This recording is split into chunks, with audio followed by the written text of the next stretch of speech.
Hello friends, welcome back to my YouTube channel DNP diploma Ayush nursing में। ठीक है। यूनानी के अंदर अपन ने बात करी थी अंजीर की। तो अंजीर के बारे में मुझे कमेंट मिला था कि भाई साफ़ नहीं है फ़ोटो, तो मैं आपको एक बार अच्छे से दिखा दूं कि जो मेरे नोट्स मैंने बनाए थे वो आप अच्छे से देख सकें। ठीक है। और देखो, टेंशन मत लेना, क्योंकि ऐसे मत सोचना कि अगर ये नोट्स यहाँ अवेलेबल नहीं है तो और कहाँ मिलेंगे। ये जो नोट्स हैं वो मैंने पूरे बुक के ही बनाए हैं। आप आराम से मेरी एक एक लाइन बुक में से देख सकते हैं अगर नहीं मिलता है तो। अपन अब बात करते हैं, वो अंजीर था, आज अपन बात करते हैं अंजबार की। ठीक है। अंजबार, अंजबार का लैटिन नाम क्या है? पॉलीगोनम बिस्टोर्टा। ठीक है। इसका जो उत्पत्ति स्थान है वो तब्रिस्तान और शाम देश में नदियों झीलों के किनारे पे उपलब्ध होता है। ठीक है ना। अब इसके परिचय की बात करते हैं। तो ये एक शुभ होता है जिसको हम बोलते हैं छोटी झाड़, जिसको बोलते हैं उसको हम शुभ बोलते हैं। तो शुभ होता है। इसकी लंबाई जो है 5 से 7 फीट बताई गई है। इसकी शाखा जो है वो पतली है और रक्तवर्ण जो है इसमें पतझड़ के उपरांत पुष्प और फल लगने लगते हैं। इसमें सूक्ष्म बीज भरे होते हैं। ठीक है ना। जैसे कि आपको अगर ऐसे अंजबार समझ में नहीं आ रहा है तो आप इसमें बुक में से अपन अंजबार की फ़ोटो देख सकते हैं कि देखो इस पे बिल्कुल बारीक बारीक से सूक्ष्म जो बीज हैं वो दिख रहे होंगे आपको, वाइट वाइट। ठीक है ना। फिर अपन इसकी बात करते हैं नेक्स्ट। रासायनिक संगठन की अगर अपन इसकी बात करें, इसकी मूल जो है वो 5 इंच लंबी होती है।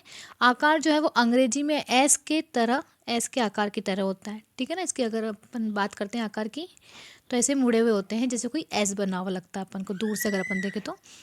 रासायनिक संगठन की बात करें तो एक तो पॉलीगोनम एसिड हो जाएगा, एक टैनिक एसिड हो जाएगा और एक गैलिक एसिड हो जाएगा। 3 एसिड बन रहे हैं, पॉलीगोनिक, टैनिक और गैलिक। ठीक है। और एक इसमें बन रहा है स्टार्च। Okay friends. देन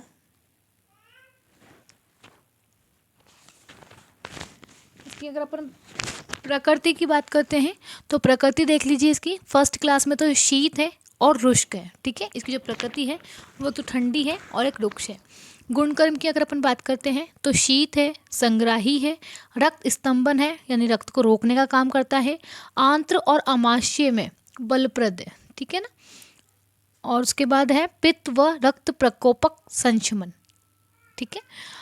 इसकी अगर अपन उपयोग की बात करें कि किस किस में अपन इसका यूज़ कर सकते हैं, तो एक तो अतिसार है जिसमें शीत संग्राही होने से अतिसार में उपयोगी होता है। ठीक है। रक्त अतिसार है, इसमें रक्त स्तंभक होने से रक्त स्राव को बंद करने के लिए इसका यूज़ करते हैं। छर्दी के अंदर पित्त संशमन होने से वमन व मिचली में उपयोगी है। और एक शत यानी कि रक्त स्तंभक होने से इसके चूर्ण का स्थानिक प्रयोग। Okay friends. अब इसका अहित का प्रभाव देख लेते हैं हम कि शीत प्रकृति के मनुष्यों के लिए अहितकर है। ठीक है ना। अगर कोई मनुष्य है और उसकी प्रकृति अगर शीत बताई गई है तो उसके लिए अहितकर है, उसका यूज़ ना करें। निवारण की अगर अपन बात करते हैं तो सोंठ व मधु का प्रयोग प्रतिनिधि यानी कि इसमें बताया गया है कि हब्बुल आस। ठीक है ना।